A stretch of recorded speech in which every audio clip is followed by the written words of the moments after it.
Okay, and we're live.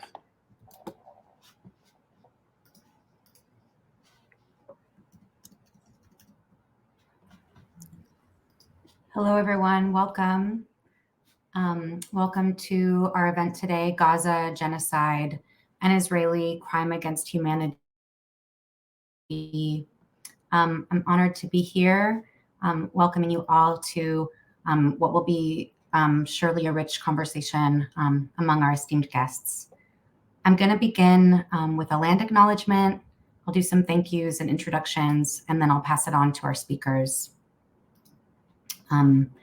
So I'm joining you from the University of California, Berkeley, which is based in Huichin and unceded Lishan Ohlone territory. This land was never ceded by those indigenous to this region. It was seized through violence and against the Ohlone people's will. And today, Ohlone people continue to struggle for their survival, land back, and a thriving decolonized future. So grateful to be here with you all today. I want to send some thank yous out to everybody who worked on preparing this event, starting with Dr. Rabab Abdulhadi, who will be hosting us today. Also, a big thanks to the crew who worked on creating the flyer and doing all the tech and inviting our co-sponsors. So thank you to Laith and to Lean and to Mariam.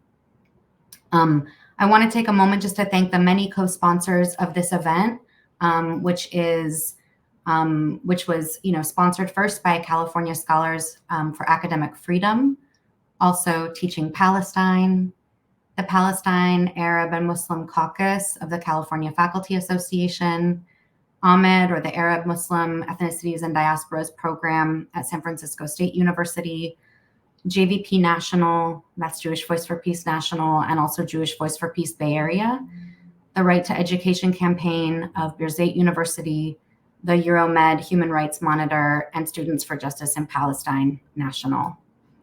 So thank you to all of our co-sponsors and everyone who worked to make this event possible. So my name is Brooke Lober. I teach in Gender and Women's Studies at the University of California, Berkeley, and also at Sonoma State University. I'm also an organizer with Jewish Voice for Peace Bay Area, and I'm a member of Feminists for Justice and for Palestine, and just grateful to be here with you all today. Thanks, everyone.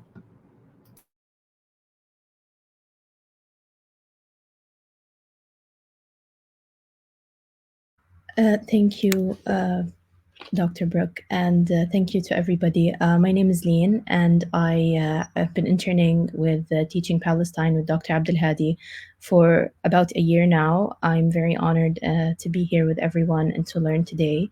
I'm from the south of Lebanon. My family has been displaced since October, and because of the constant bombardment on the southern border of Lebanon. I'm thrilled to. I'm excited to learn, but it's also very saddening that as we speak, there are so many people being killed as we talk. The numbers keep updating, and they're very heartbreaking. So mostly I help with the media coordination for Ahmed Studies and Teaching Palestine. I graduated from the American University of Beirut with a degree in media and communications. I also want to introduce my colleague who wasn't able to be here today, Mariam, who helped a lot with the tech work and with the flyer. Mariam is an Iraqi immigrant, and she's currently studying Middle Eastern studies at the University of Houston. She's part of her local SJP's chapter and works with me on social media for Ahmed and Teaching Palestine. Then I'll pass it on to Dr. Abdulhadi. Laith first. Hi, everyone. My name is Laith. I study at the University of Minnesota, Twin Cities, in gender, women, sexuality studies. I am interested in queer Iranian diasporas. And I've been working with Ahmed and Teaching Palestine for several years now, and I'm a member of my campus's faculty, librarian assistants, graduate students, and staff for Justice in Palestine. I'll pass to Dr. Abdulhadi.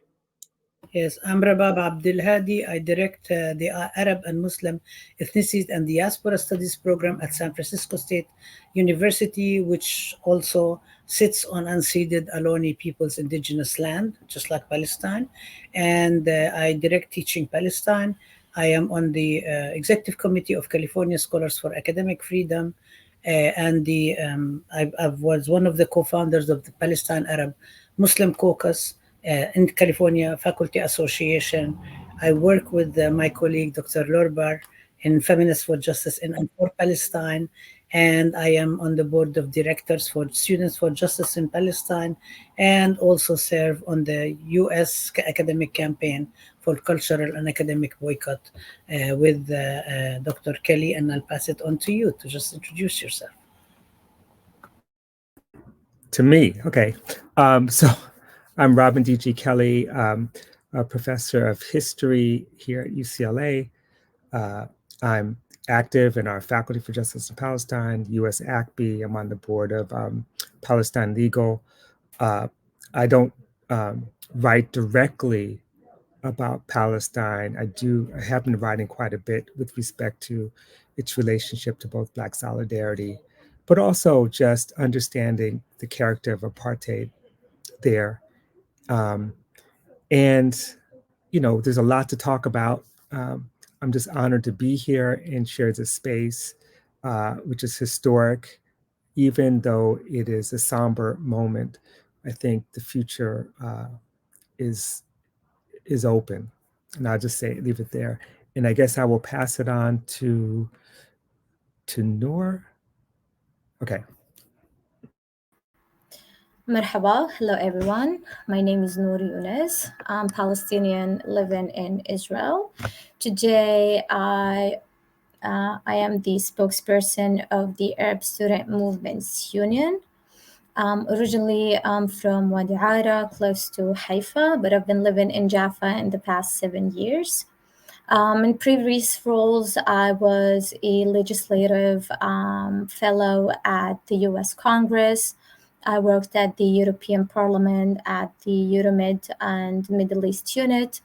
I was an intern at the Knesset, and I was also a former government affairs officer for the Coalition of Human Rights Organizations in Fight Against Occupation, aiming, to change and try to change the policies from within the inside.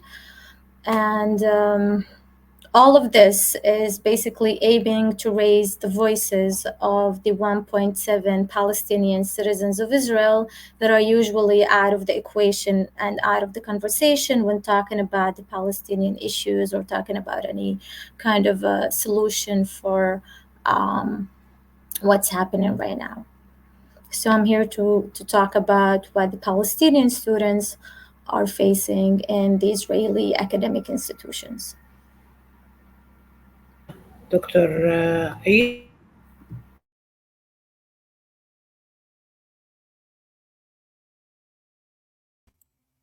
Can you hear me now? Sorry. Yeah, sorry. Hi, my name is Haidar Eid, and I am an associate professor of literature and cultural studies at what used to be Al Aqsa University in Gaza.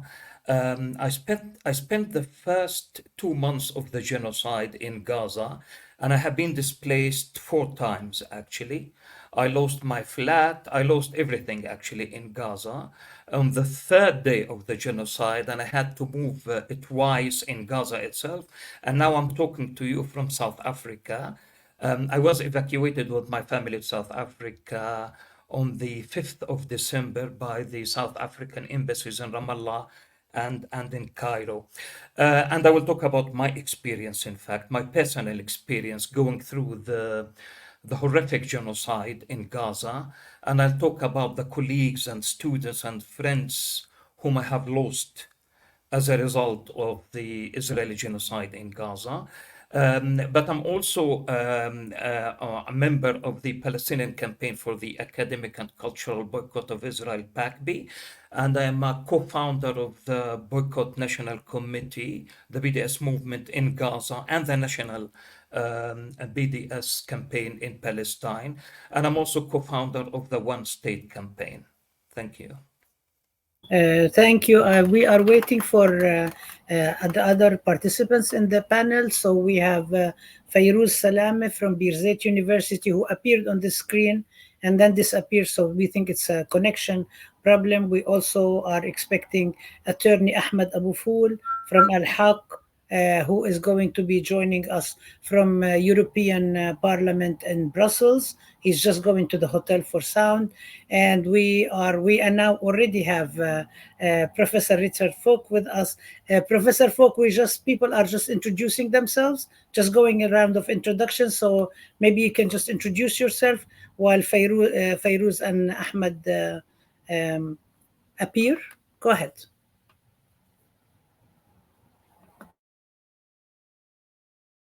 You're muted. Oh, let me see. No, it's not muted. It's not muted. How do you get the audio? No, it's not muted. Oh, Yeah, it's Can good. hear Yes, we can hear you. Oh, good. Okay. I'm very happy to be with all of you on this important occasion, and to say that I'm a professor of international law, emeritus from Princeton, and was special rapporteur for the UN Human Rights Council between 2008 and 2014 for occupied Palestine. I hope that we will have a illuminating discussion tonight. Tonight here, I'm in London, and I apologize for having to leave after a half hour because of a conflicting commitment that was a result of my own confusion, time zones and so on. So I won't, without further delay, Can you say what is it that what you're doing in London, and why did you stop being the rapporteur at the UN? When did I stop? Why did you stop, and what are you doing?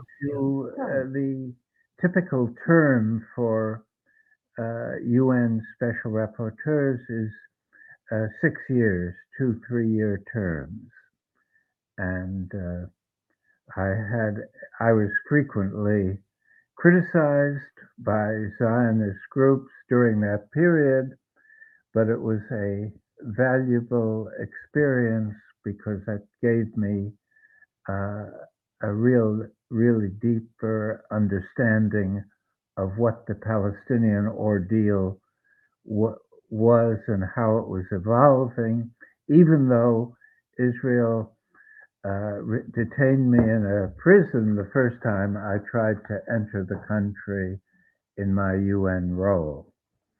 And I was then expelled and had to deal with the challenge by visiting Lebanon, Jordan, and Egypt frequently, and after much trouble, I was able to visit Gaza in 2012, which was just after one of the military incursions by Israel.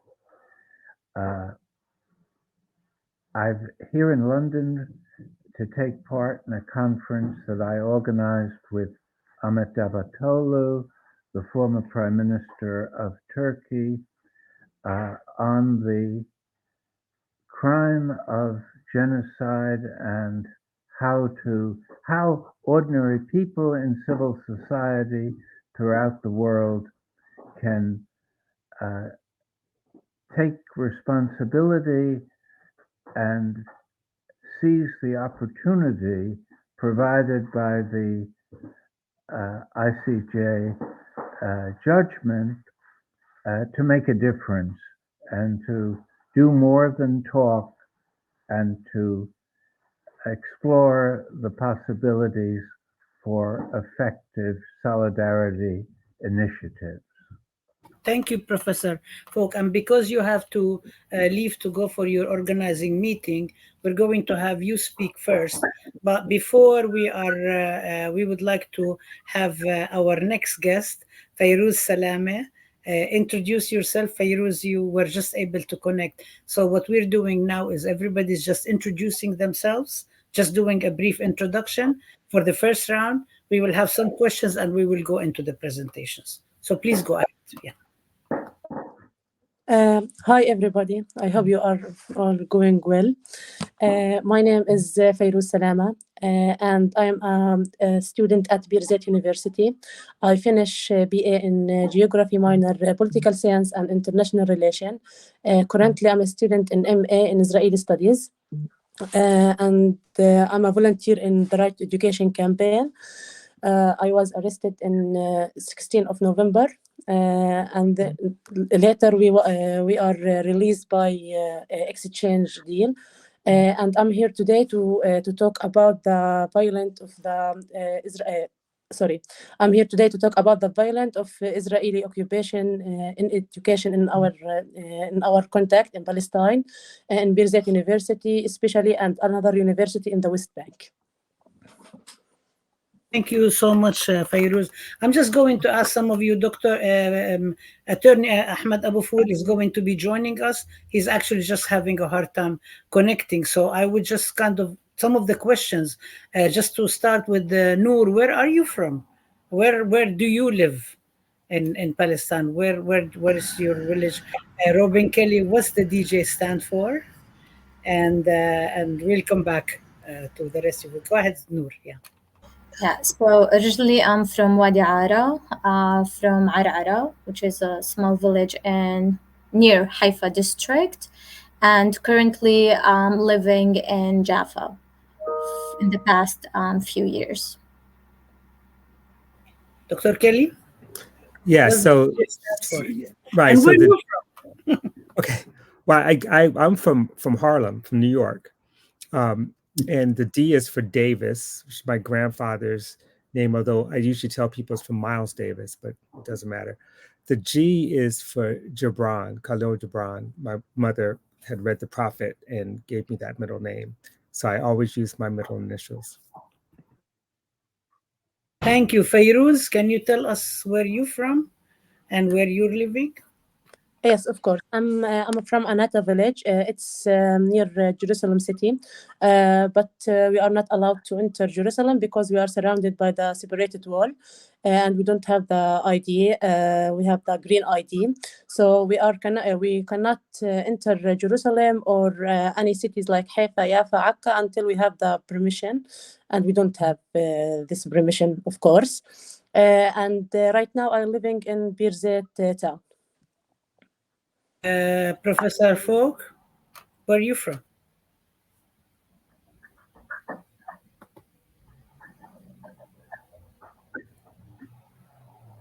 Richard. Oh. Yeah, where are you from? Tell us a little bit about you. Well, I'm currently living in Santa Barbara, but I'm from New York and Princeton in the East Coast of the U.S. Professor Eid, where are you from? Yeah. You can go to the origin and the latest origin. Yeah. My parents, I'm from the village of Zarnuqa, 1948, which was ethnically cleansed in 1948. Both parents were refugees, and I was born in the Nusayrat refugee camp. I'm sure everybody knows now Nusayrat, with all that is happening right now. But we moved to Gaza City, and I lived in Rimal, the Rimal district, which was flattened down at the beginning of the genocide. And now, as I said earlier, I moved to South Africa last month. Thank you. I'm from Nablus. I was born and raised in Nablus. My father was born in Jenin. My mother was born in Anabta Tulkarem. These also cities and towns are very well known. I grew up under Jordanian rule and Israeli occupation. So the whole question of repression and occupation is very familiar to me. And I wanted to now have Leon. She's going to come back to actually share with us the latest numbers of the fallen. And so, Leon, can you please turn on your camera and go ahead?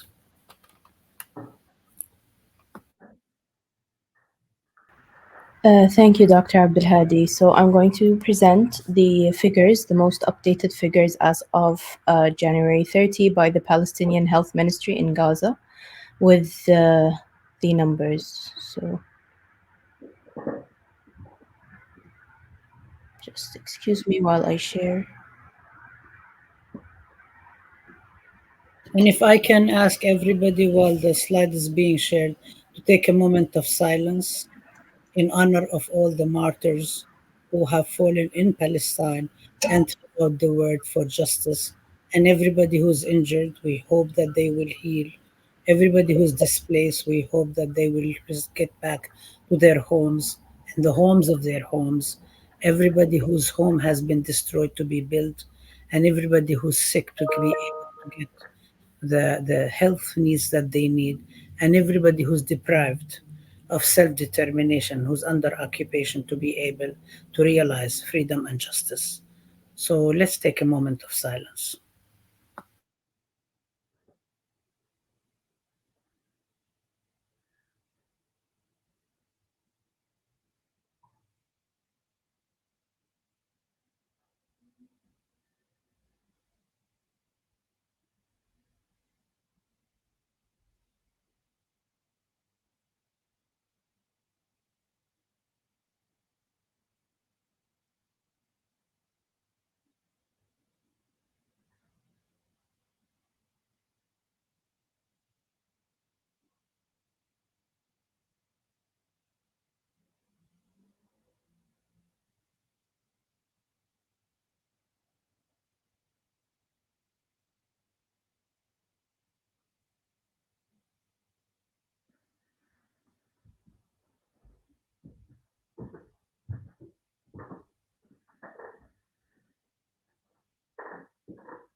Lynn, can you read them for our audience in English, please? Because not everybody knows Arabic. Yes. Yes, of course. So as you can see on the top left, there's the date. It's the 31st of January, so it's as of today. And this has been released by the Public Health Emergency Operations Center in Gaza. And if you look at the fifth bullet point, it says the number of martyrs has reached 26,901, 70% of whom are women and children, 16,610 of them. And then you have also the number of injured people are more than 65,949. Of course, we know that these figures are base and they could be much higher because how difficult it is to be counting the injured and the martyred after the health system has completely collapsed.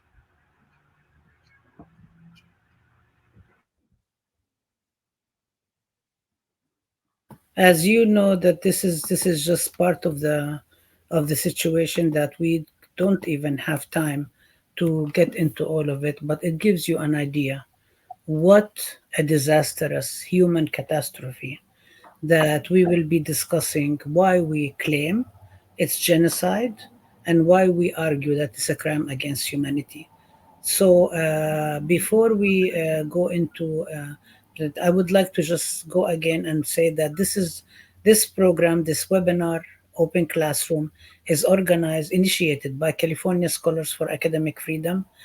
Professor Richard Falk and I co-organized it, and we will be joined also with Ahmed Abu Foul from Al Haq, who's now at the EU conference in Brussels, to speak also about the testimony he has just given in San Francisco, in Oakland, against Biden, Blinken, and Austin.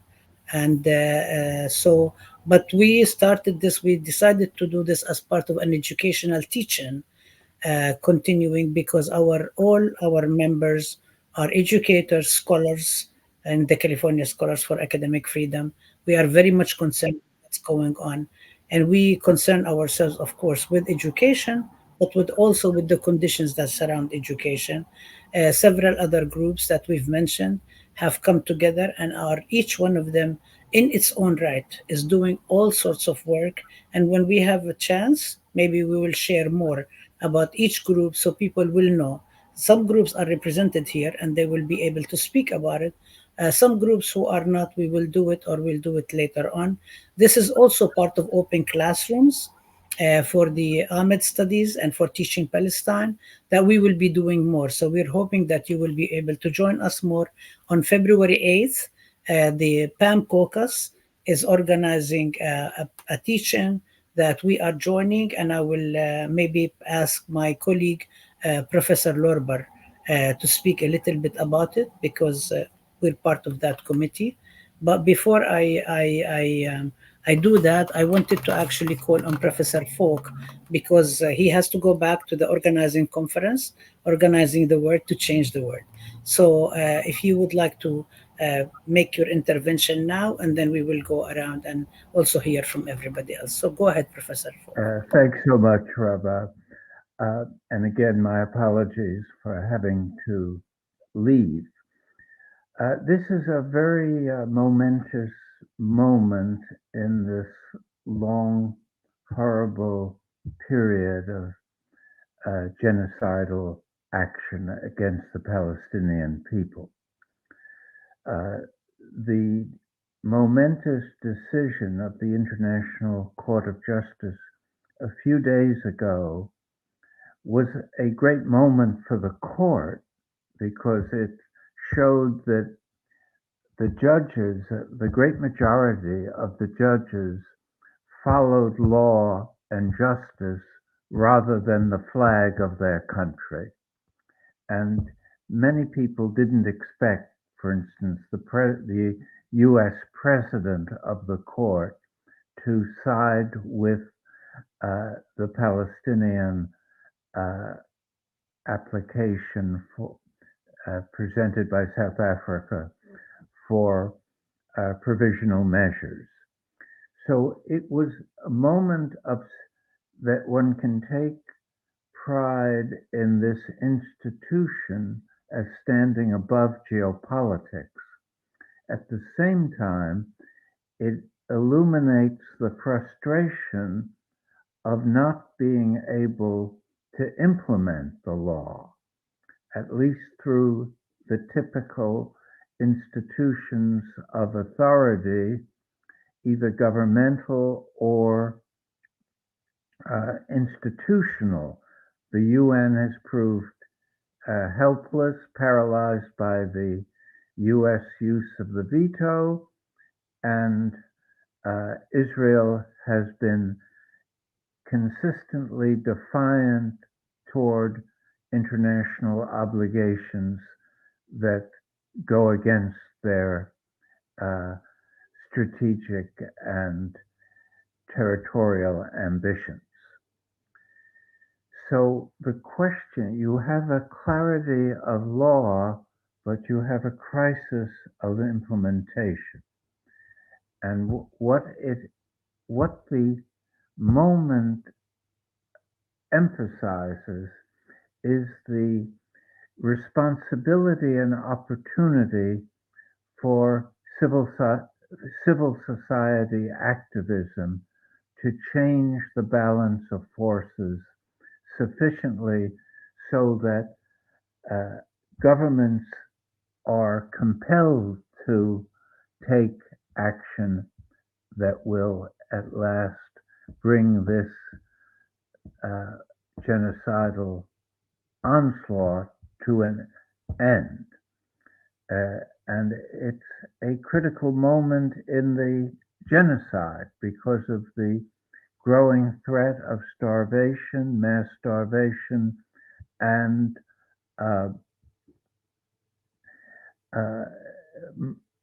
serious disease, health crisis, as has been already mentioned.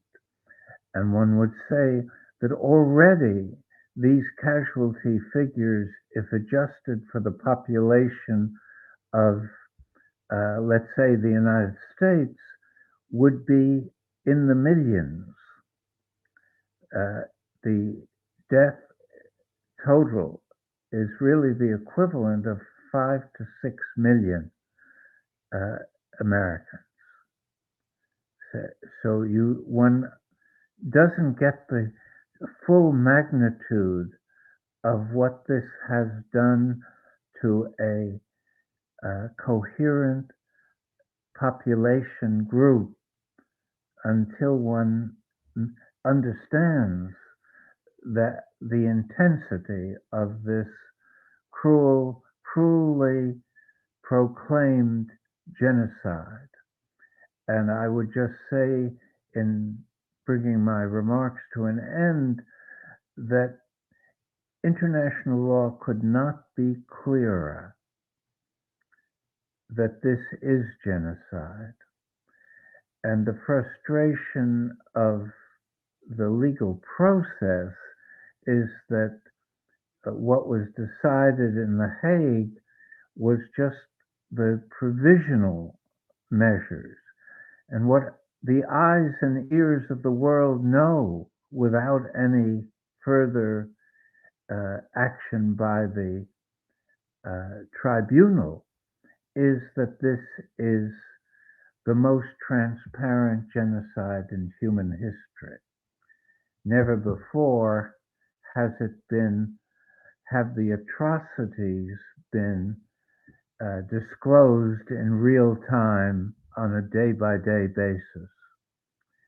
And there is no question from a political and moral perspective, this is genocide. And for the world to have to wait for the legal confirmation of this substantively is a sign that there needs to be significant global reforms. So what I would say in closing is that this is the time for maximizing civil society activism and global solidarity initiatives. And it is a time of great sadness for the suffering, but hope that the liberation of Palestine is not any longer a distant dream, but has become a political project as a result of what has been happening these past few months. Thank you. Thank you, Professor Folk. I'm just hoping that maybe you could just stay a little bit to hear the testimonies, and then we'll release you to go, unless you need to go right this minute. And thank you so much. And we will definitely be able to discuss also what does this moment mean in terms of the liberation of Palestine. We will now go to Noor Yunus, who is a student, Palestinian student in Israel in the 48 areas from the Upper Galilee, and who lives in Jaffa, and to speak to us about the conditions of Palestinian students in Israeli universities, and what have you been going through generally, and what have you been going through recently. Yeah. Just to clarify, I'm not a student. I finished my studies. However, I do work with the union.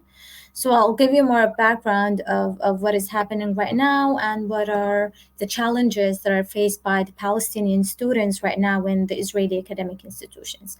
So basically, we are a collective of 26 student movements across the country.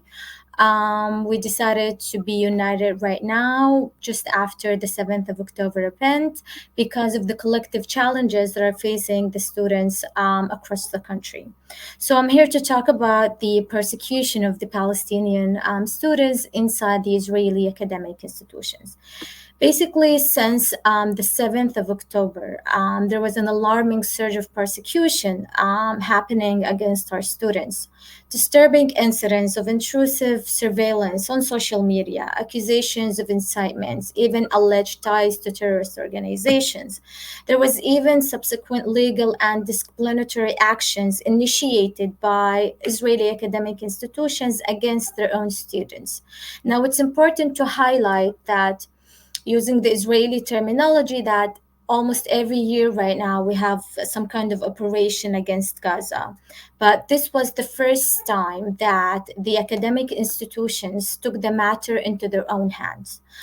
I want to share two key incidents that have happened throughout the past few months. For example, at the end of October, there's a college in Netanya. There were students inside their dorms, and all of a sudden, extremist Jews groups decided to show up to these dorms, and they started chanting "Death to Arabs" and attempting to storm the dorms.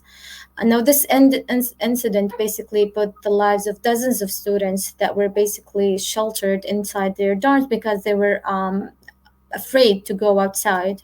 There was like the leadership basically of the Palestinian community had to step in to make sure that they can go out of there without being hurt. And the second case, which is the harder one, basically the case of Haifa University. Now, Haifa University has like 40% of its students are Palestinian. We have around 8,000 students out of like 18,000. And this is a place that you would expect and think that they would respect the diversity and the different backgrounds that they students have inside the campus. But what the University of Haifa did, basically temporarily suspending 9 of their students, claiming that they made pro-terrorist posts on social media, even though that the court has not ruled any decision yet. Yet, despite this fact, the university decided that it will continue their temporary suspension for no justified reason. And it's basically inciting against these students, which led even students themselves, Jewish students, basically demonstrating and protesting against the return of these students. And not only that, today we're witnessing something new, seeing a lot of students coming back to to campuses, wearing, having these big weapons across their chests. It became like a normal scene to see that. While the Jewish students are free to post whatever they want there, not even to post on social media, but to actually discuss in class. What do you think about what's happening in Gaza? And you hear their opinions and how one-sided they see themselves, and that it's okay to continue with the inhumane acts that are happening in Gaza, and they want to straighten Gaza, to use their own terms. There are even exams that were asking, what do you think of what's happening in Gaza? Now, this puts the Palestinian students in a very difficult situation because they are silenced, they are afraid, they are even sometimes afraid to speak Arabic in some places in the campus. So they feel like they are being watched 24/7, and they're not even allowed to say anything. And even if you look at the greater picture, it's mostly the Palestinian citizens of Israel feel silenced again. It's like we're back to the military rule back from 1948 until 1967. We feel like it's happening again in terms of we cannot state anything, we cannot say anything, either you will be prosecuted. But not only that, even the Ministry of Education itself basically issued strict instructions to address incitement cases, broadly defining support for terrorism. And basically, this includes expressions of solidarity with the Palestinian people. And because of these events, we've decided that we need to conduct a survey just to see what our students are feeling, how they are processing everything that's happening right now. almost 1,000 students participated in the survey, and we have some really worrying and disturbing results. Mostly about mental health, about sense of security, where like over 85% of the reported impact on their sense of security. They're not feeling safe to go back to school. They're not feeling safe to go back. But, you know, most of the Palestinian towns are segregated from the Jewish or mixed towns. So that means that most of the Arab students, Palestinian students, need to be at the dormitories. But they're feeling sense of loss, sense of insecurity, and around 72% even feel that they're being observed and prosecuted on social media, and even when they're talking in schools. A lot of racist incidents as well have been rising, and at the same time, the Palestinian students cannot really share their thoughts or state what they feel because of, again, they are afraid that they will be either suspended or even probably suspended from their school. So all of these all shows that there are some discriminatory and punitive actions against our Palestinian students. And what we've been doing in the past few months is meeting with the rectors of the universities, presidents, or even professors, and trying to make sure that our students can feel safe in the campus and can basically, I mean, this is a campus. It's a place where you would expect to see pluralism of the society and to see the diversity of the society, but sadly, it's definitely not. So we try as much as possible to raise the voices of the Palestinians inside the campuses, but also to have or trying to affect and make like an international awareness about the students' situation right now in campuses as it is deteriorating. So there's indeed repression, there's indeed oppression, there's indeed lack of any sort of freedom of speech. Don't even recall having demonstrations or even protests, not even mention to even think of having something like that. It is indeed cannot happen, especially under this far right extremist nationalist government, and having the national defense minister Itamar Ben-Gvir even giving the license for whoever applies for weapons can definitely be shown in the universities of how many people holding these weapons, and it's making it harder for our students. Thank you so much, Noor. We will come back to you, and I'm sure this is something that's ringing true in the minds of many of us on US campuses about what's going on. So we will probably ask Yes. Professor Kelly and other speakers to comment on that. Fayrouz, can you share with us specifically about your experience of being imprisoned, and when were you? You said you were imprisoned in November. What kind of conditions have you experienced? Under what conditions you were released? Go ahead. Of course, yes. It really was a hard time and not a good time. And the experience was very pressure, and it's put me under pressure while I was in the prison, and after I was released later. The pressure of this experience, the people think when you release from the jail you will be freedom and okay, you will continue life normally. But in fact, no, you can't continue your life normally, and this is one of the aim of the arrested purpose, because they wanna when they decide to arrest a student, not just me, not just me specific for me as Fayrouz. No, I'm just a student. I represent like another student. They are arrested. So when they decide to arrest a student, me or other student, for example, they know that his or her life will not continue normally, because unsafety and every pressure will continue with him while he or she inside the prison, or after the prison in his period of life. So now I will talk about the special experience and talk about that. I will not go to talk about specific details. I will leave that for a question or another round to make sure I will not take anyone time.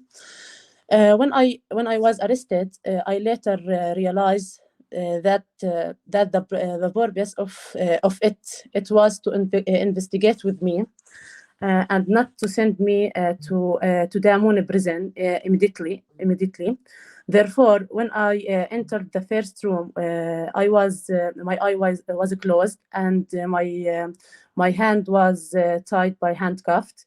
And then I sat on the interrogation chair with my hand tied, of course, and my eye was blind off.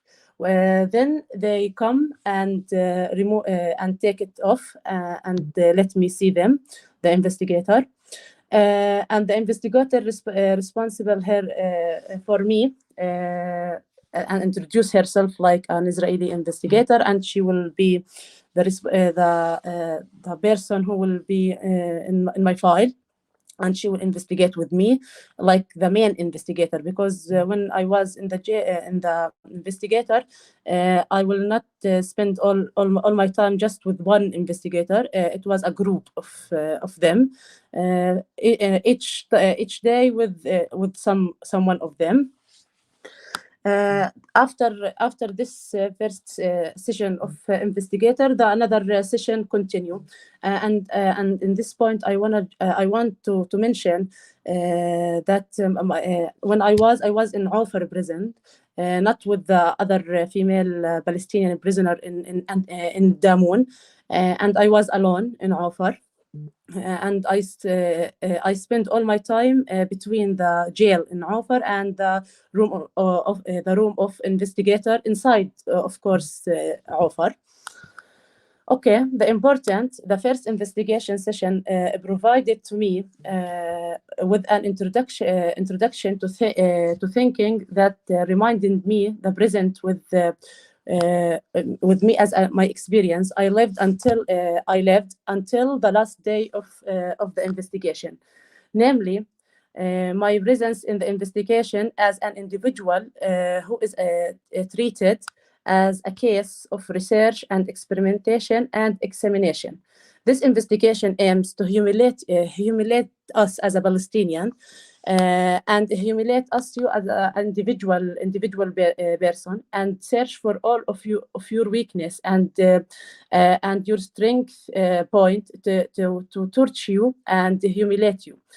This is verified by the process of searching about all of things about your life privately, everything you do in your life before the jail, who's your friend, what you are studying in the university, what are you doing in your life as a work, or what you don't do as a work, what do you prefer, what do you not prefer, every kind of this detail they mention and bring it to the table in the investigation.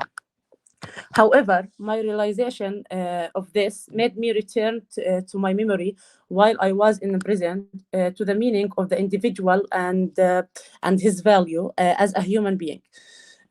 Or even the theoretical and physiological organs of torturing and how they can they wanted to control us, and how they use the power that they have it, but not legal power, unlegal power, to force you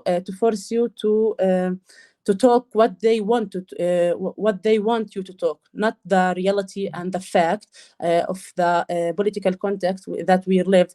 And the fact that is we are living under colonialism system is the fact. And as a Palestinian, or as a Palestinian as a civilian, or as a Palestinian like student Palestinian, we have the right to face and not shut up about our right to resistance or to fight until we're liberation.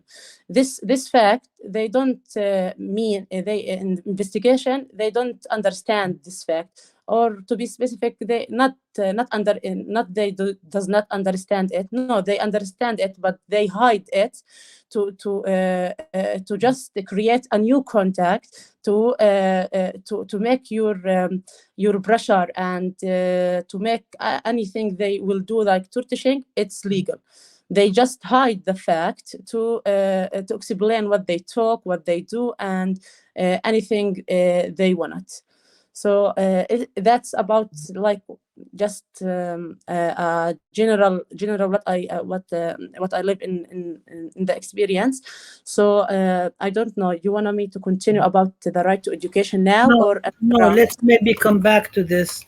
Just want to clarify that Ofar is a prison that's built in a settlement right outside Ramallah, and it's also the place where they do military tribunals for children, for Palestinian children, and they mostly hold men. And so the Amun is a prison for women, and it's very notorious. I mean, if people, we actually had 2 Palestinian freed prisoners speak before, and we will be having more to talk about it because the experience is really vast and horrendous, as well as the men, about what's going on. But we'll come back to you. Thank you so much, and thank you for sharing this horrifying experience. It's very difficult to actually relive these experiences, as we all know from our own experiences ourselves and the experiences of others, and learning about it. I want to actually go now to Dr. Eid, and maybe have you tell us about what were the conditions, what are the conditions of Gaza? How are you? I know we had this big conversation about, because you always used to refuse to even go to speak in conferences. I remember even at one of the conferences, American Studies Association, that Fred Moten invited you and he put an empty chair. So it's always like, where is Haidar? And Haidar doesn't want to leave Palestine. So you and we do, it was very tortured discussion that you've mentioned and so on. So maybe you can just share with us the conditions in Gaza and your own situation, and where are you at and what's happening with you. Thank you so much, Rabab. I just want to clarify one thing: is that I've been through all the previous 4 massacres: 2008 and 9, 2012, 2014, and 2021. And I'm a graduate of University of Johannesburg. I got my PhD degree in literature and critical theory back in 2000, and I decided to go back to Gaza in 2005. So I lived through the medieval blockade since its imposition back in 2006. People talk about the beginning of the blockade as that it began in 2007. But in fact, it began in 2006 when the people of Gaza and the West Bank were asked to go to the polling stations and vote for their representatives. That is to say, when only 1/3 of the Palestinian people were asked to vote for their representatives. And unfortunately, they voted against the 2-state solution. They voted against the Oslo Accords. And this is why apartheid Israel, in cahoot with reactionary Arab regimes and the United States of America, decided to impose a deadly medieval siege on the people of Gaza. That is the context within which the events of October 7th took place, in fact. Most of the youngsters who carried out the operations of the 7th of October actually grew up during the siege. When the siege started back in 2006, they were kids. They know nothing about the external world. Gaza is literally, people call it, and mainstream human rights organizations call it an open air prison. I personally call it a concentration camp. Because I don't know what an open air prison is. It is literally a concentration camp, 360 square kilometers I mean, if you take your car, if you drive from the borders with Egypt in the south, Rafah, to Beit Hanun, which doesn't exist anymore, by the way, it takes only half an hour. Only half an hour. That's the longest distance you can drive in the Gaza Strip. And then, on top of that, apartheid Israel decided to launch a massive war in 2008 and 2009. I was there. And at the time, I was contacted by the South African embassy in Ramallah, and I was given the option of leaving Gaza, and I decided not to do that. The same thing happened in 2012. The same thing happened again in 2014 when Israel launched a massive onslaught on Gaza for 51 days, during which it killed 2,200 people, including 600 children. And I was also contacted by the South African embassy and decided not to leave. 2020 and 21, the same thing. And this year, or rather 2023, at the beginning of the massacre, I was contacted again and I said no. But then I looked, maybe 1 month after that, I looked at my two kids. I have two children. Haifa is 7 years old, and Selma is 6 years old. And the thing is that on the third day of the massacre, I live in the Rimal neighborhood, and I live on the 10th floor of a tower, a residential tower. And I was contacted by a Shin Bet interrogator officer, and he called all the residents of the neighborhood, especially the residential tower where I live, and he asked me to leave and to head to the north. At that time, they were shelling the north. They were killing people in the north. And I left the residential tower thinking, because they were in the habit of attacking destroying actually residential towers. I left the residential tower with my family and I stayed with our neighbors. That night was the worst night and that's when I lost my hearing, by the way. Now I cannot hear in my right hand ear. And because I used to close the ears of my kids. They didn't know how to do it, and they were screaming. And I was kept in a very narrow passage with about 60 people while they were attacking the Rimal neighborhood. In the morning, at 6 o'clock in the morning, when we left, it was T.S. Eliot's wasteland. I'm sure you know what I mean. It was T.S. Eliot's wasteland. The whole neighborhood, the entire neighborhood was flattened down. And then I moved to that was my first displacement. And my flat was uninhabitable, unlivable. I mean, we went back on the 10th floor. Of course, we climbed the stairs. And the tower was still there. The residential building was still there. But we lost everything. I mean, all the doors were broken. Everything was broken. The cupboards, everything. The TVs, the laptops, everything was broken. We lost everything, actually. And we had to drive to the north where my brother lived. And the same scenario happened again after 3 days. After 3 days, all the people of Gaza City and the north were asked to leave to the south. And that's what we did. I took the car. I drove because I lost my car in the first attack. So I drove my brother's car. We were about 10 people in a very tiny car. 10 people. And the way from Gaza to Rafah was... we saw, all of us said this, we saw the Nakba taking place again. We saw people on horses, on donkeys, on lorries, in trucks, cars, people walking. And the Israeli occupation forces were still shelling. And I saw that with my own eye. Until we reached Khan Yunis. Now, from Khan Yunis to Rafah, that's about 15 kilometers. We didn't know that we were not allowed to drive from Khan Yunis to Rafah. So we took the Salah ad-Din road to find out that our car was the only car on the Salah ad-Din road. And that was a time when my brother, who was sitting next to me, had a heart attack, a mild heart attack. And I couldn't return to Khan Yunis because they were shelling.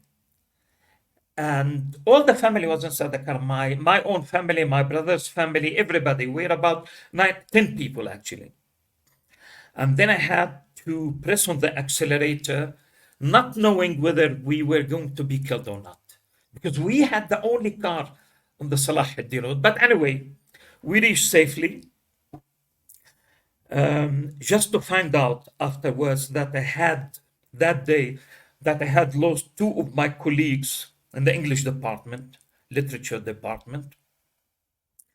And 2 days after that, I discovered that I lost one of my most brilliant students, who was also a BDS activist, together with his wife and two kids. His wife was also one of my students.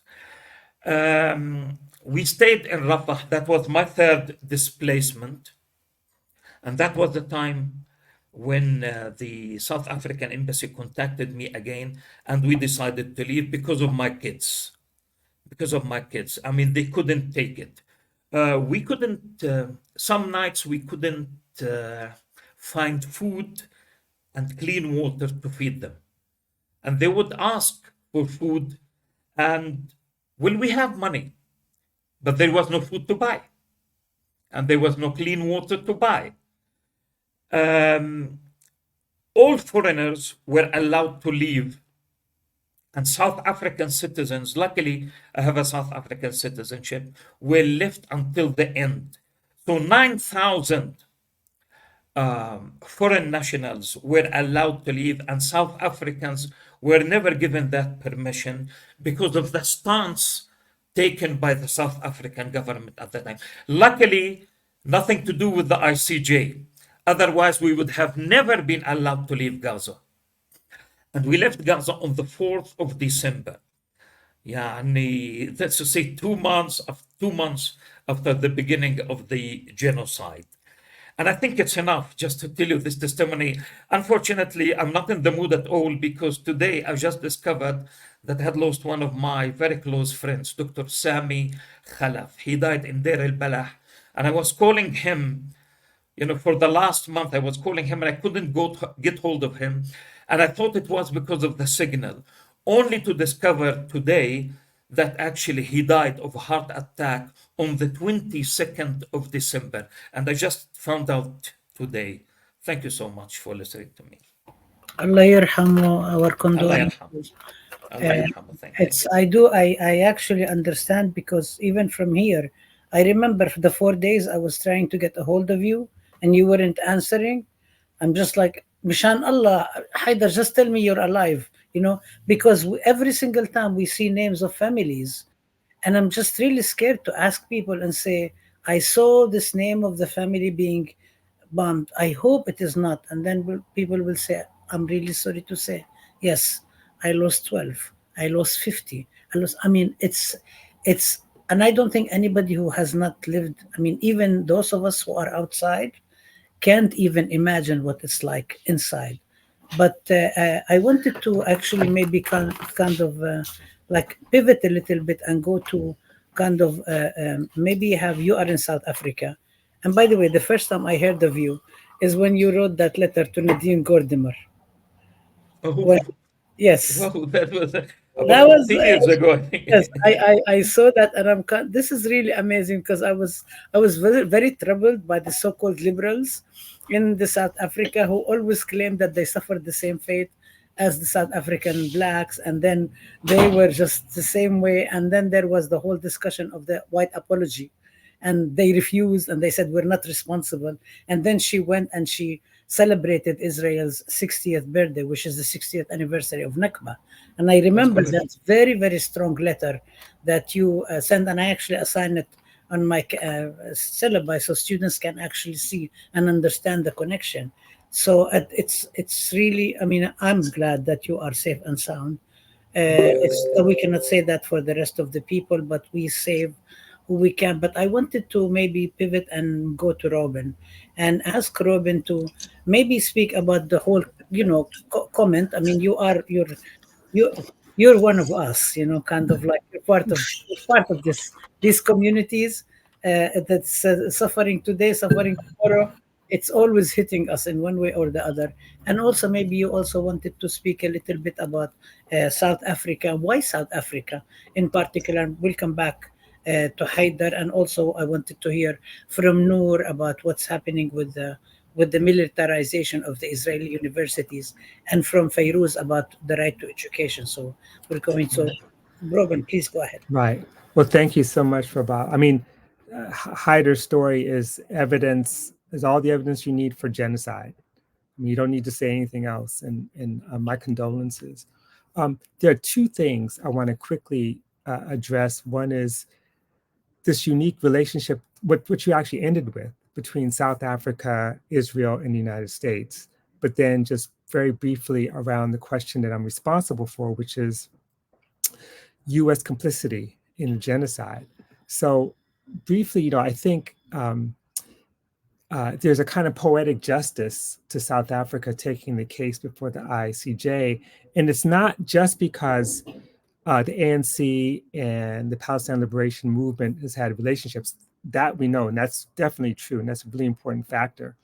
But when you go back, recall that from the founding of the United Nations, the US stood lockstep with the racist regime of South Africa back when India, Haiti, and other countries of the global South were condemning South Africa's apartheid policies and charging it with violating the UN Charter going back 1948.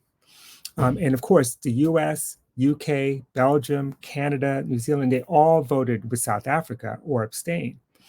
But here's the thing.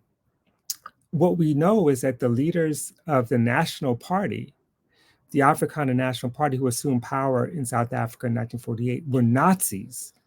And I don't mean like fake Nazis or Nazi adjacent. John Vorster, who was prime minister from 1966 to 78, which is a period when South Africa and Israel and the US were like very, very close.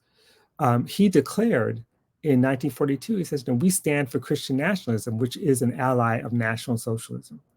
So for the non-white population in South Africa, they understood even before the nationalists came to power in 48, in other words, before official apartheid became policy, that they were living in a fascist state. It didn't take the National Party's election for people to recognize that this is a racist fascist state.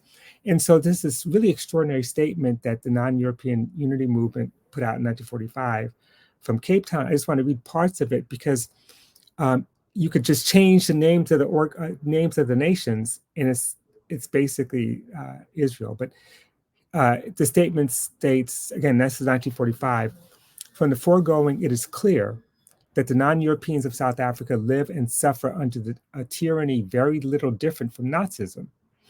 And if we accept the premise, as we hope the nations of the world do, that peace is indivisible, if we accept that there can be no peace as long as the scourge of Nazism exists in any corner of the globe, then it follows that the defeat of German Nazism is not the final chapter of the struggle against tyranny.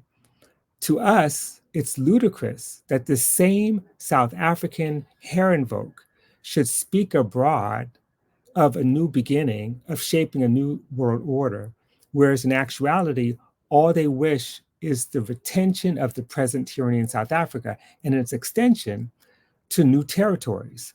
Already they speak of new mandates and new trusteeships, which can only mean the extension of their Nazi-like domination over still wider terrain. Now, it's an amazing document. but I'm not making the obvious case, which we all have made and all know, that Israeli apartheid, South African apartheid are very similar. That's not the argument I'm making. My point is that by 1971, South Africa joins with the US in becoming Israel's closest ally. So remember, like Rabab knows this because we come of the same generation. When in those days we called it the tripartite alliance. The world imposed boycott, sanctions, embargoes on South Africa, but it was Israel and the US who remained its biggest trading partners. South Africa was still fascist, run by Nazis in the 60s, 70s, 80s, 90s. And the US instead supported the apartheid government's war on the liberation movement. So just think of what this means. And this is the irony for me. Israel and South Africa collaborate in their mutual military buildup, in their counterterrorism operations, not just in South Africa, but throughout all of Southern Africa, Angola, elsewhere, occupied Southwest Africa, which was like the South Africa's colony. In other words, the very movement whose people were jailed with the help of Israel and the help of the US are the ones who brought charges against Israel, right? They may not have been directly jailed, but they're of that generation or of that movement. And that said, well, as of course that this is complicit in the Zionist state's genocidal war in Gaza and has been pretty consistently complicit since 1948. And of course, all this is laid out in the case going before the US District Court right now in Oakland against the Biden administration. So I'm not going to repeat that. But right now, we could sort of reduce at least the US's party to genocide. One, of course, is military. And we know about the annual expenditures. We also know that after October 7th, between October 7th and December, the US expedited an additional $2.8 billion in support in the form of transport planes, 15,000 bombs, 57,000 artillery shells, plus 106 million in tank cartridges, 147 million in more artillery shells. And they did all this without congressional authorization, not to mention this intention to provide another $14 billion in aid. And they're trying to get Congress to do this. Not to mention all the profits, how capital benefits from genocide. And I've said this before, the stock prices of Lockheed, between October 6th and October 23rd, Lockheed Martin stock prices went up 12%. Northrop Grumman went up 15%. General Dynamics went up 10%. Raytheon went up 14%, and so on and so forth. And let me just add one other thing, is that we think often about the 2,000-pound bombs being dropped, but there are companies like Hewlett-Packard that were responsible for establishing Israel's elaborate biometric population registry and database, figuring out how to track people. So, when we talk about indiscriminate killing, that's true. But we also have to talk about the targeted assassinations where, our people, our artists, writers, scholars, activists, revolutionaries, and non-combatants, are targeted with the help of Hewlett-Packard. Finally, the last two areas is diplomatically, we know how it works. The US uses its veto to block immediate ceasefire. We see the use of US economic and military power to bully other nations to oppose ceasefire or to back Israel. And of course, the defunding of UNRWA is genocidal as you can get, and not just the US, but 12 other nations, right? I think it's 12 other nations. And finally, in the area of kind of propaganda, this is a very important part of the genocidal war, fueled by White House spin and then uncritically picked up by media outlets. And it's ironic that even a reactionary paper like the Times of Israel actually has slightly more accurate reporting than some of the U.S. papers. But anyway, it's inseparable from this misinformation about the violence and the offensive ads, TV ads. Some of you have seen these. I don't need to repeat them, that are being paid for and circulating on U.S. television. You know, what we've already been talking about in two cases, the violence on campuses in Palestine and in, within Israel with respect to Palestinians inside 48. But that stuff is happening here, not at the same extent, but, people are being targeted, losing jobs. They're, their names are on lists. I mean, we can go on and on and on. And this is happening for anyone or any organization that promotes ceasefire. And the argument is that anyone who promotes ceasefire must be anti-Semitic. And on top of that, finally, is that the US permits fundraising campaigns through sites like Israel Gives. And if you haven't seen it, I would just go online and look. It's horrific. That support settlements, settler violence, the purchase of military equipment, support for the IOF, and on and on and on. Whereas any money for charity for Palestinian organizations is criminalized. I mean, this is where we are right now. And see, to me, all that and more represents the edifice, right, to promote genocide. The structure was there way before October 7th, and now it's an operation at a high level. So, stop there. Thank you so much, Robin. I am definitely 100%, and I think also, I mean, the South African government also assassinated many South African leaders. So it is something that is, and there is many of the fighters who were actually part of the struggle, like Ronnie Kazril, our own comrade, who's also a comrade of Haider and moves in the same Palestine Solidarity Alliance of South Africa, is also involved in this and tells the story, and actually told us that when we were in South Africa. If you remember, he gave us this whole analysis. Many of the people have. So there is a lot of similarities and a lot of complicity that's going on. But before, so now Ahmed has just joined us. I hope you're done with your EU in Brussels. So we would just like you to share with us your experience as at multiple levels. Where you from, and the fact you're from Gaza, and if it's not too painful to share a little bit about your experience, tell us why you went and participated in the lawsuit against the Biden administration, testified, and what did you testify about, and what are your thoughts as a lawyer? You're also a lawyer with Al-Haq, one of the main human rights organizations that have been declared as a terrorist organization by Israel. So if you can please share with us a few moments of your experiences, and welcome. Thank you, Rabab, and thanks for everyone. My sincere apologies for being late. I had to run to this meeting because, as you could imagine, it's hard to say no to Rabab. I wouldn't dare. So I apologize for being late. As Dr. Rabab rightly pointed out, I work with Al-Haq, and few words about Al-Haq. At the outset, Al-Haq is the oldest Palestinian human rights organization, not only in Palestine, but also in the whole region.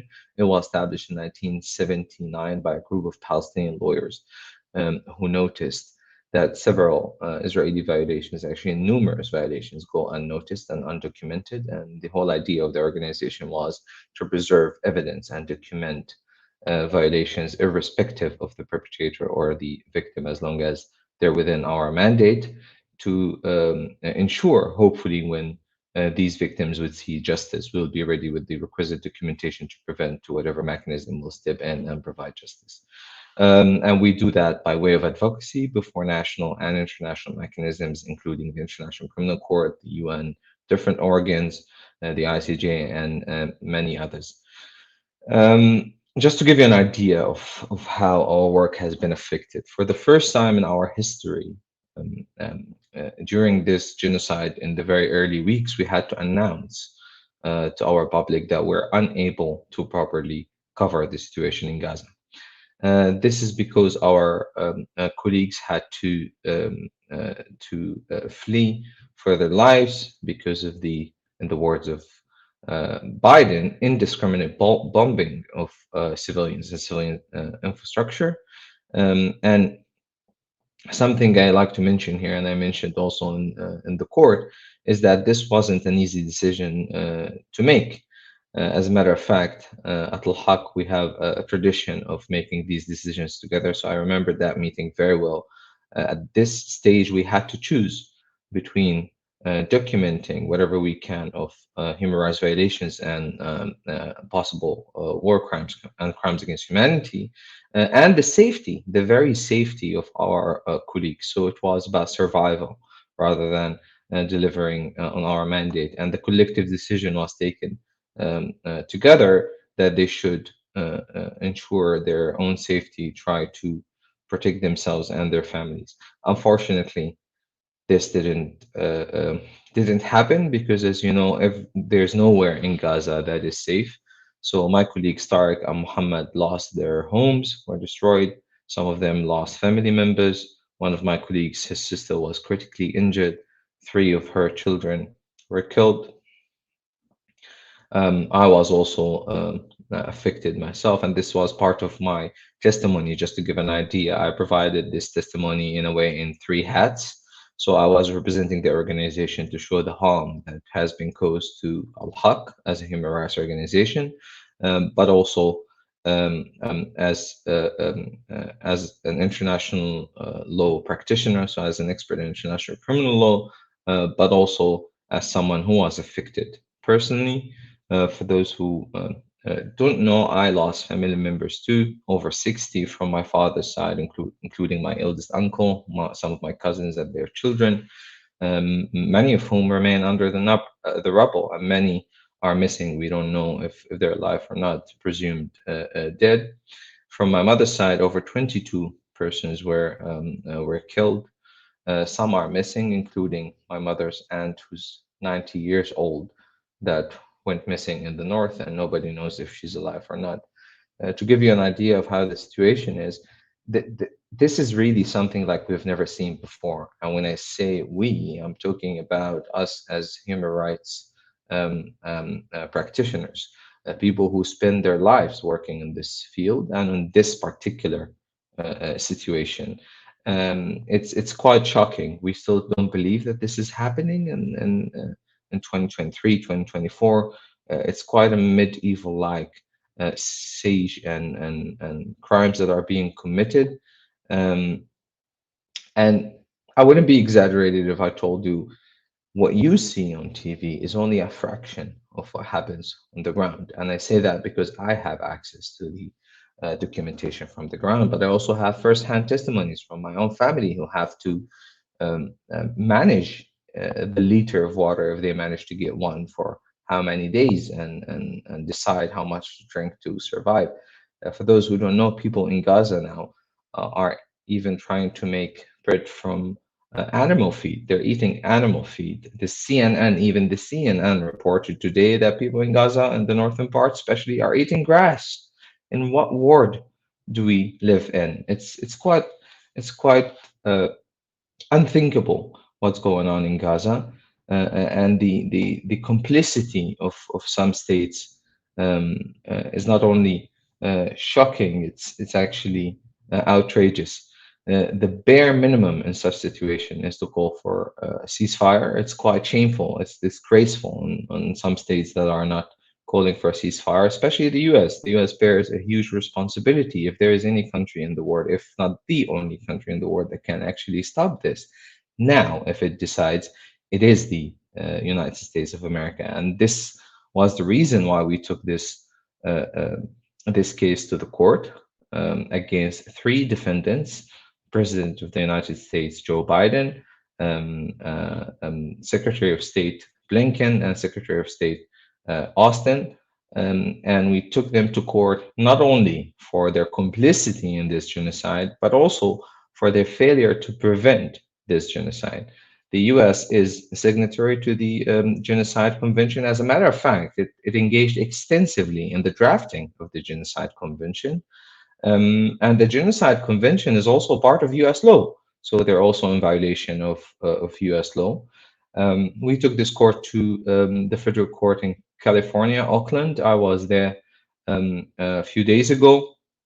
And I have to say, it was quite historic. It was quite emotional for many Palestinians. And I think for everyone, the recording is out there, and I encourage you all to watch it. It doesn't take a lawyer to understand what's going on and to see. Actually, as we say in Arabic, the sound of right is always louder, and this was the case. The judge started the hearing with giving context of what's going on, confirming that the Israeli actions are very shocking, and acknowledging the level of suffering that the Palestinians are going through. The government tried to object in several occasions. All these objections were rejected by or overruled by the judge. And we delivered our testimony one after the other, all the plaintiffs, but also representatives of the human rights organizations, including myself and the director of Defense for Children Palestine. And I think it was a historical moment because, to the best of my knowledge, this is the first time in history where Palestinians are telling their stories to the American public directly, through their democratic institution, through their judicial institution, through a court. And I think it was quite powerful, where most or all of the testimonies always provided context and draw on the experience of the Nakba, especially that some of the survivors of Nakba still live in this genocide and trying to survive this genocide, including my grandfather, who remembers the Nakba very well, and something I felt the need to say during my testimony, that we struggled to get him out of the northern part of Gaza. His exact words were, because we tried to convince him, and that's what I heard from my uncles, that we leave for a few days until it calms down, then you go back to your land. And his exact words were, that's exactly what they told me in 1948, and I haven't been able to go back ever since.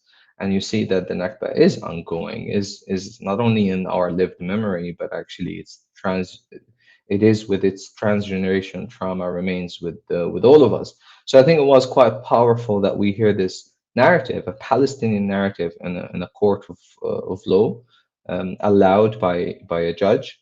The judge showed great interest in what we had to say. As a matter of fact, he kept overruling the government's objections, and he said his exact words were, "I want to hear it all. This is an important case, and I want to hear it all." The government also tried to object to the testimony of Dr. Barry Hertenberg, who is a genocide and Holocaust scholar. And it was actually the only testimony that they tried to object. They objected in other arguments with the legal team, with the lawyers. And it shows you, I think it's very telling that they were okay with Palestinians talking. Perhaps they were instructed not to object, not to cross-examine the Palestinians because the government wouldn't want to look bad. But it was very noticeable that the Jewish voice was also very threatening for them. And in my view, it is because the American government sells its complicity and its co-perpetration of the crime as, quote unquote, supporting the Jewish state, as if the Zionist state is the exclusive representative of the Jewish people. Of course, we reject that. I would never submit to that ideas. And I think the behavior of the government in that court showed that they're threatened by the inclusivity that the struggle of the Palestinian people can provide, because it's not only Palestinians that are struggling for their rights alone. They're struggling for the rights of everyone who lived in that land, everyone who has connection to that land, everyone who used to live as a Palestinian, coexisting for centuries before the Zionist movement emerged in Europe. So the struggle of the Palestinian people is struggle for all, struggle for justice for all, Muslims, Christians, Jews, believers, non-believers. We come as Palestinians in all shapes and colors, and we coexisted for centuries in that land. We didn't even need an army because To draw an analogy, I would say it was Switzerland of that region at that time. It witnessed the coexistence that no other place on earth has had, including Europe, where the Jews were persecuted and dehumanized by European racist ideologies, and horrific crimes were committed against them. Then it seems the Europeans supported the Zionist movement, not only to advance a colonial ambition and an imperial ambition in our region, but also to transfer their feel of guilt to our region. Now, our moral compass as Palestinians is very clear. Our struggle is the struggle for freedom and human rights, for justice, is a struggle against racist ideology, that is Zionism, that emerged in the late 19th century in Europe. And Zionism is a racist, settler-colonial, exceptionalist, and expansionist ideology. These are not my words, that Zionism is a form of racism and racial discrimination. As a matter of fact, this is the exact quote from the United Nations resolution, the United Nations General Assembly resolution of 1975, where it decided that Zionism is a form of racism and racial discrimination, and it poses a threat to international peace and security. In that particular resolution, there was a refer to another resolution where Zionism, or there was a mention of the unholy alliance between Zionism and apartheid South Africa. It's no secret that Israel was one of the countries that continued to support the apartheid regime in South Africa. While Shimon Peres was saying that they rejected in public, they were actually offering Jericho missiles. For those who don't know what these are missiles capable of carrying nuclear heads. They were offered to South Africa. So that's what Israel is about. That's what Zionism is about. And it's not only an enemy of the Palestinian people, it's actually an enemy of humanity. On the U.S. And the West more generally, it's a flagrant form of not only complicity, but also contributing to these crimes.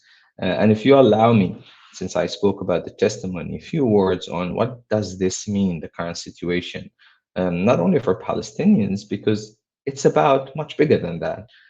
What does it mean for the whole world? What does it mean for international law? And I think we're at a critical juncture in history where we see all of these states that portray themselves as pagan of democracy and promoting international law and human rights. Somehow it becomes irrelevant when it's about the situation in Palestine. So only a few months ago, almost 2 years ago, when the Russian invasion of Ukraine happened, the West has shown us a master class on how to mobilize international law to stand for rights of determination and for the right of people to resist their occupiers. But when it's about the situation in Palestine, this seems to change. So in the situation in Ukraine, they showed us how important is the right of self-determination. In Palestine, somehow it's irrelevant. It's not talked about. For example, Russian occupation is bad and we need to oppose it, but somehow Israeli occupation, the longest occupation in modern history, over 56 years of occupation, is in a way tolerated. The fact that the Israeli occupation lasted this long is a stain on humanity. And in this sense, allow me just to mention a bit of context, because I think it's crucial. Unlike what some wish to believe or actually behave, history did not start on October 7th. To say that, it means that we would be saying that we're okay with the systematic oppression of the Palestinian people.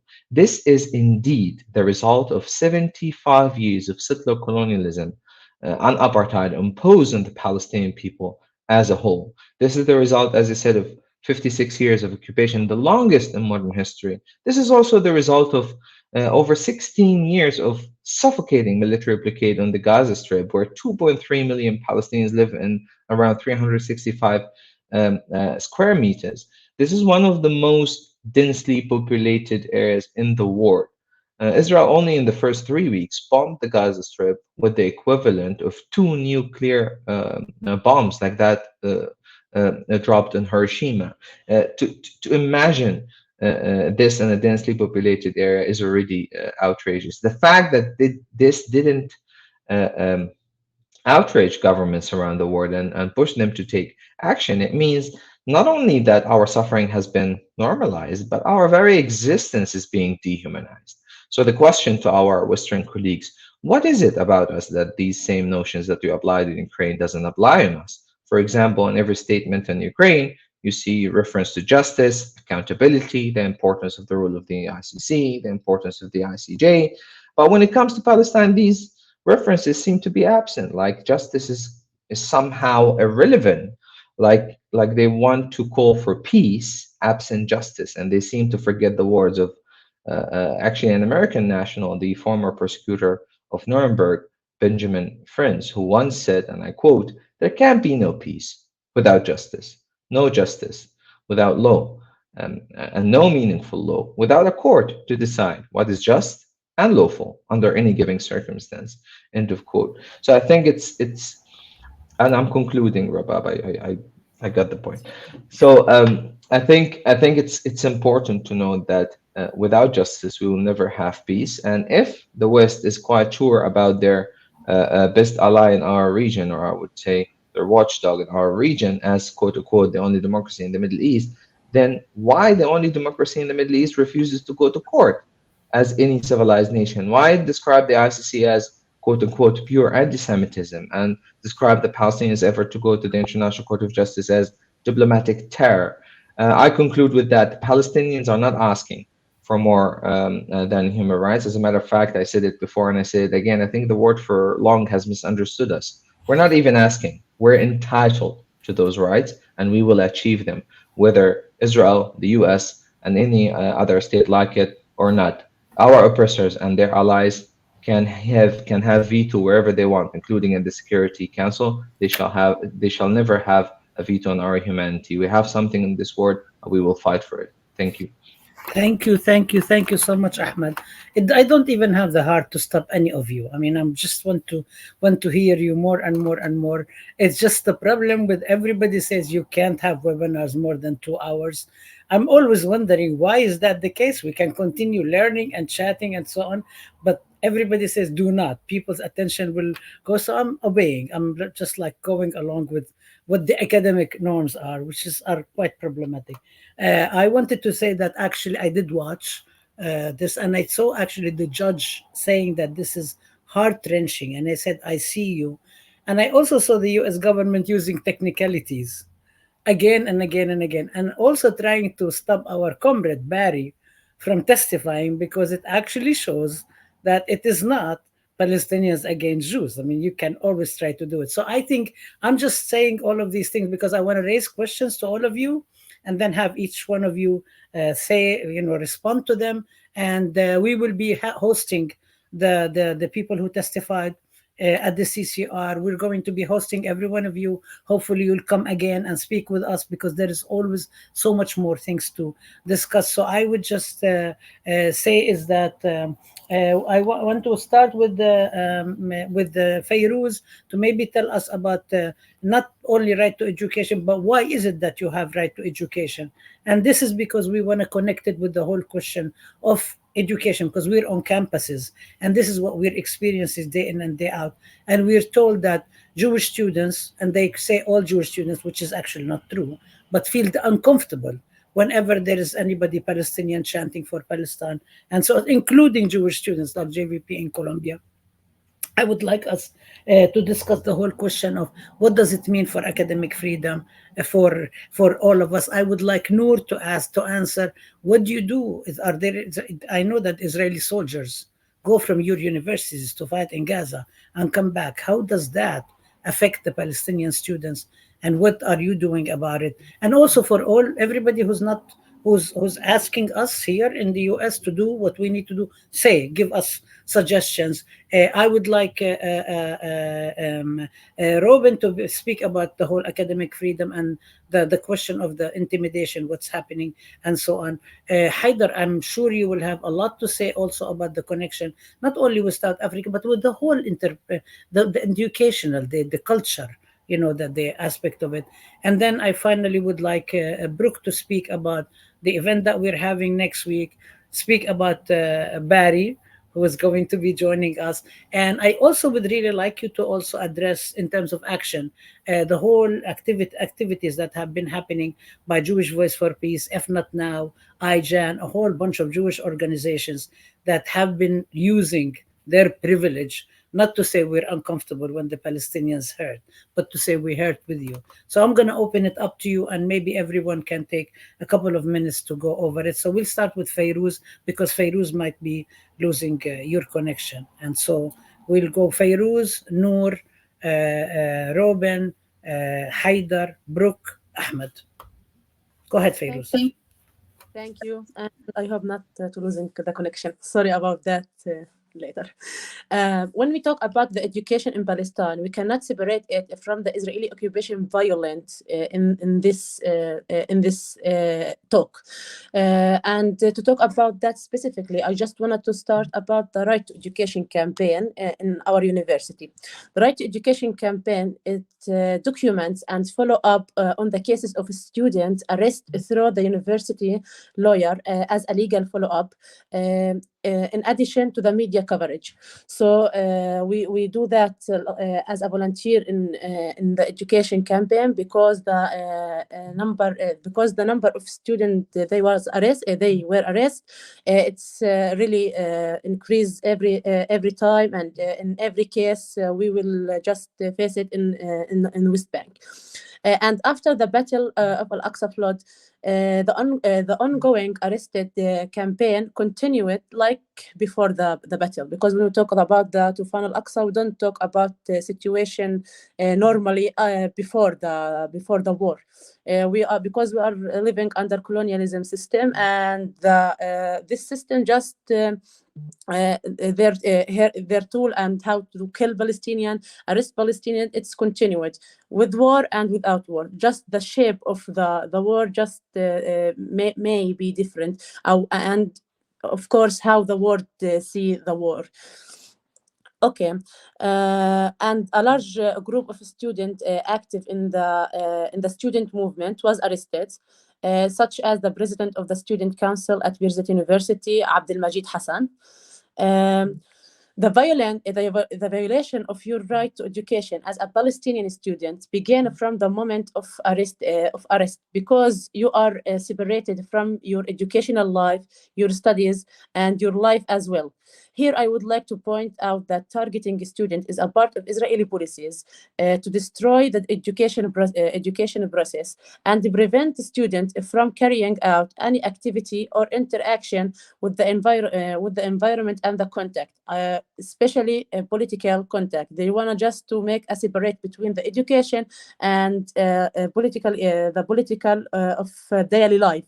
And that lead us what will Robin talk about it, the freedom of academic, which we are losing in Palestine. We can talk about the academic of freedom, of course. There are more than 18 male and female students in detention. And of course, this number was very increased after Tufan Al-Aqsa war. The Zionist attack on the educational sector does not stop only with Birzeit University, but also with all universities in West Bank. Since the current war, many students have been arrested from various universities, such like Birzeit, Hebron University, and Najah University. And especially in Najah University, they target the student movement there. And when the student was inside the university doing their protest, the Israeli forces come and arrest all of them, a large number of group of them. Even in the Gaza Strip, universities were destroyed and bombed, and this confirmed for us and to the whole world that the Zionist hatred for the Palestinian educational sector. To provide an example from experience, during my arrest and investigation situation, I was threatened with losing my education. They just keep threat me that I will lose my educational life. I will not continue my education in the future. That is, the investigator told me that my educational life had ended and had been destroyed. and they keep tell me that every day, just continue talk like this sentence: your educational life was end. I don't know why they talk that, but I know later. And I would not be able to continue my education even when we will release. The students remained at risk from the restriction imposed on him, and continuing feeling danger and insecurity. The scope of the violation to which students are exposed as a part of the ongoing targeting campaign can be explained as a following. I just doing that like a list, a short list, but it's specific. First one, the long absence from the university and the difficulty of returning and adapting after being released from the prison. This issues many of Palestinian students just have this issue after they release from the jail. They have a big problem to come and continue their education life, because they have a long time absence from the university, their friend, their doctors, their courses. So they need a long time to come back again. And you we all know that the education life does not have a romantic time to wait. The life continue walk, continue just walk, and everything is keep continuing. The time will not stop to make you comfortable or to take your time. You don't have your time. This is the big issue. You don't have your time to keep continue. Two, preventing the introduction of educational materials and the completion of the student education inside the prison. They prevent the student where they inside the prison to continue their education, and they do not allow to them to take the material and course and to study inside the prison. Three, a place restriction on movement upon release time. You cannot move freely with the in barriers and checkpoints. Maybe you will be arrested again if you just need to go from for example, Northwest Bank to Southwest Bank, or the opposite of that. For targeting the education and research content practiced by the student as a security risk. They just mark your work as a student like a security risk, and trying to define any area of your study and writing as a, in quotation, a security risk. In this aspect, I experienced that personally because of my work on checkpoint and settlements. Because I'm a geographic student. When I wrote and I studied the settlement and studied the barriers and the checkpoints. They just not allow to us to do that. If you do that, you don't have the academic freedom to do that. Maybe because when you do that, you will go to the investigate and the investigation, and they will investigate with you about your academic work as a risk security, and you will be danger later in the future in their mind. Considering of that, maybe if you continue do that, maybe you will be arrest again. It's just a general condition about the violation of education in Palestine content. So can I? I'm sorry. I'm just worried about the other people not being able to speak. But I want you to commit now in front of the audience that you will be willing to come back again and speak, because we would like to do more stuff with right to education. I think there is so much to. I'm really sorry to interrupt you. I just want to make sure that everybody speaks. So Noor, yeah, I'm turning to you, Noor. Can you speak about the whole question of the students, your fellow students who are sitting next to you in the desk, who are actually go and serve in the Israeli military and then come back? And how does that make the Palestinian students feel, the students that you're representing? It's definitely quite devastating what's happening right now, because Well, it's usually it's like this, but this time it's more in terms of, you know, in campuses and in universities, there's always some students who are reservants. So even a few years ago, you would see some reservants here and there, but it's not something that was that dominant in this area. Today, it's different. A lot of the students either are in the army or reservants or going back and forth. And not only that they are in uniforms, but it's also the fact that we're talking about the weapons that even students who are not in the army, they are in the hat, they are under the hat of being a citizen, are still coming with the weapons. And it's definitely making our students feel unsafe. And there's always this segregation, even in shared spaces and mixed places where you can find Jewish Israelis and Palestinian and Palestinians in Israel. But it's definitely making it even harder and even worse for both sides to communicate, to talk, and especially the comments, because these students are being praised by their colleagues and are being praised by the mostly also by the academics. And just imagine how the Palestinian student is feeling, because they cannot even speak their minds or what's happening with them. So we are trying to understand how can we tackle these issues in terms of talking with the administration, and how can we basically offer any kind of services or any kind of limitations that we can set in campuses to make this a shared space for everyone in society without bringing that side into the campuses. And just to conclude, it's really important to not like to shed lights on what's happening on the Israeli academic institutions, because it gives you a wider perspective of what is happening in society in general, about being silenced and being prosecuted and being basically oppressed in every level, and starting from a place that you would think calls for diversity and that you can have that set of differences, but it's definitely one-sided and it has its consequences on our students. Thank you. Noor, we're going to go to Dr. Aid because of the electricity rationing in Johannesburg.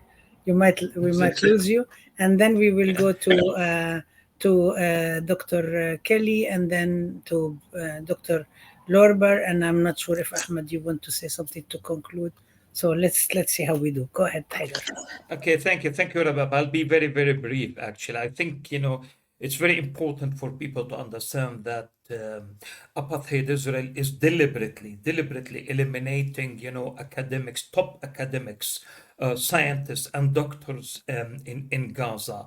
The lots of whom will leave a very serious impact on Palestinian society in general, Palestinian society in Gaza in particular. They are, I mean, especially targeting those qualified in rare specialisms who have left a real hole, a big hole behind them, which will be extremely difficult to fill. I mean, everybody knows Dr. Rifat Al Arir.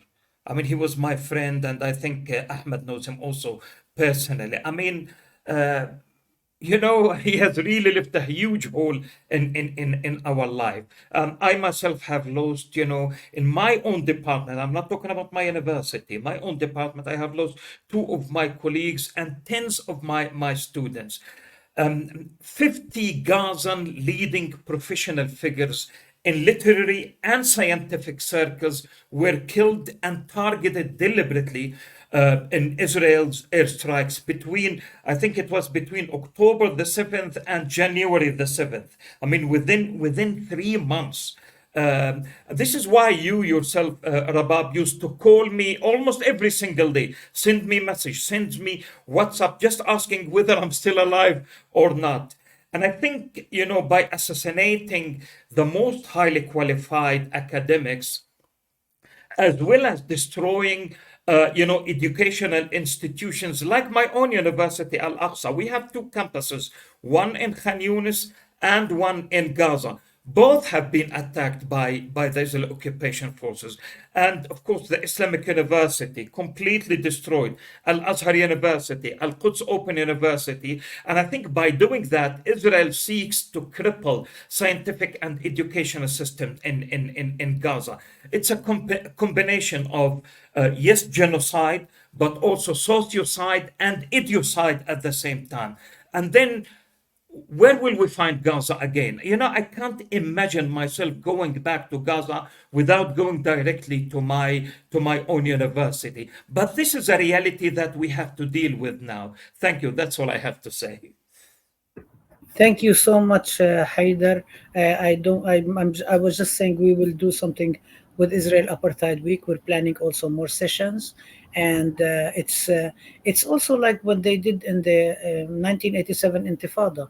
They shut all universities and schools for 5 years. I mean, why that? What does that have to do with security? Aside from just depriving people from education. I'm going to go to Professor Kelly next. Yes, on the question. First of all, Rabab, you can answer that question better than anyone, having been the victim of years and years of lawfare and university complicity. I mean, you know this.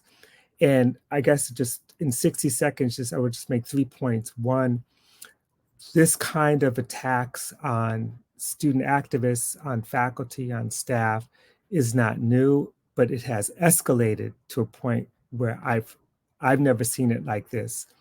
Number one. Number two, that escalation, some of it's from pressure from donors, but a lot of it's pressure from the right, who actually are themselves anti-Semitic and are using anti-Semitism as a way to weaponize their attacks on diversity, equity, inclusion, and ethnic studies, and all this other stuff that they're using to destroy. But the third thing, and I just end with this, is that it's like, the movement's like a many-headed hydra. They keep cutting off a head, and it is growing. We have, for the first time, Faculty for Justice in Palestine as a national movement. Many, many campuses are involved. SJP membership is increasing. When they outlaw groups like SJP and SJVP on Columbia's campus, they come up with a new organization that's bigger than ever. And so they're afraid. And what I could say is that if you want to know in a kind of nutshell what's going on, just pay attention to Barnard College. That's sort of like the microcosm of the whole nation. I'll stop there, but thank you. It's just such an honor to be with all of you. Thank you, Ruben. And definitely we have to talk more about that, also in terms of organizing. We have to talk about social movements. Dr. Lorber, I would like you to remind us about the event next week, and also speak about the other places where you had the honor of being arrested. Thank you. Thanks to everyone for such powerful words today, and I'm really honored to be here with you all. What Dr. Abdelhadi is referring to is that we're co-organizing for the Palestine Arab and Muslim Congress of the California Faculty Association, a teach-in next week, a panel on histories of Jewish anti-Zionism. And we've invited 3 scholars. This will be for February 8th at 3 p.m. Pacific time.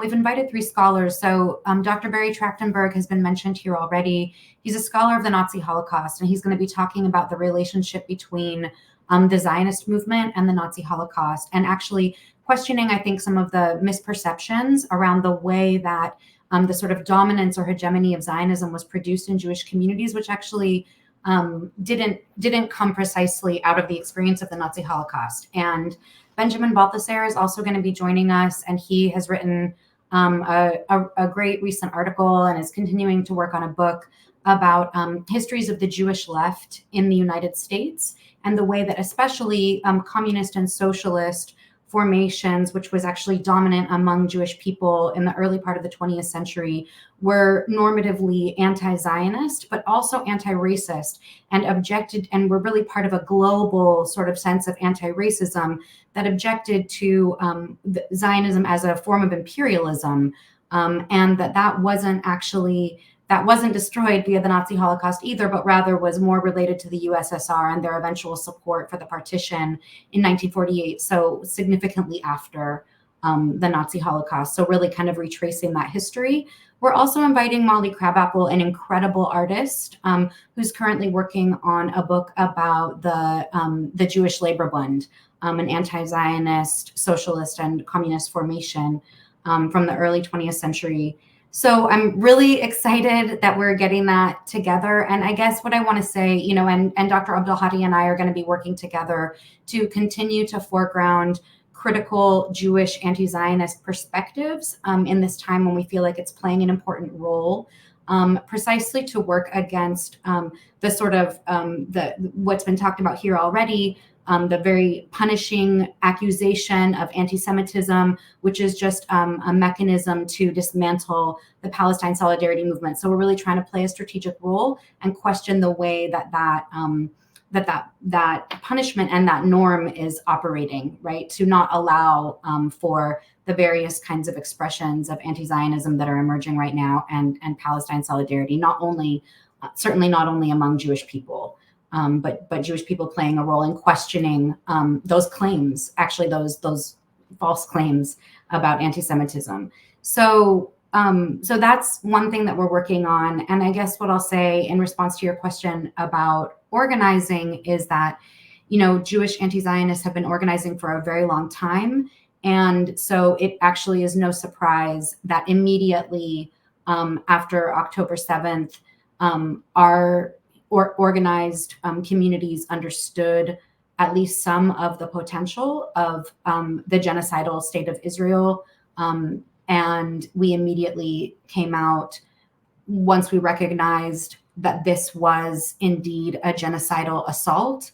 That I just want to emphasize that it's not only to play a strategic role, but that genuinely Jewish people overwhelmingly in this activist movement feel a responsibility and a connection to our own histories of our families and our communities' survival of genocide in Europe, and that we truly want to reclaim, and the group, the International Jewish Anti-Zionist Network, has long had a campaign called Never Again for Anyone. So making sure that we understand the history of the Nazi Holocaust and our historical role to join in the movements that are trying in every way that we can to prevent and stop this genocide. Thank you so much. I'm not sure, Ahmed, if you want to say 30 seconds or you're okay. I just want to say thank you, Rabab, for the invitation, and thank you for the great work you do. I know you do a lot to make these events happen, and thank you, everyone. It's been a pleasure being with you, and once again, sorry for being late.